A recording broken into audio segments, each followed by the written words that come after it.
বহু অভিনেতা অভিনেত্রীকে আমি দেখেছি তারা আহা উহু আ এ নানা রকম শব্দ ব্যবহার করে থাকেন, কিন্তু উনি কোনোদিন চিত্রনাট্যের বাইরে কোনো সংলাপ ব্যবহার করেননি। আর যদি সংলাপ বদল করবারও থাকে তাহলে উনি আলাদা করে পরিচালককে ডেকে বলেন যে আমি এই লাইনটা এরকমভাবে বলতে চাইছি, তার কারণটা আমার মনে হচ্ছে এইটা।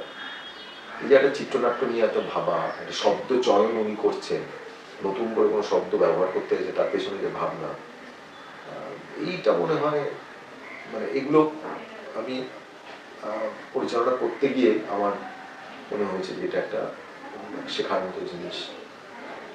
আরো অসংখ্য অভিজ্ঞতা আছে, মানে 5টা সিনেমার অভিজ্ঞতা মানে তো একটা একটা বিশাল অভিজ্ঞতা, প্রত্যেক দিনে নতুন করে চেনা। তো আরো শিখবো, আমি চাইবো যে সৌমিত্রদার সঙ্গে ভবিষ্যতে আমরা আরো যা কাজ করবো, আরো অনেক কাজ বাকি আছে সেগুলো।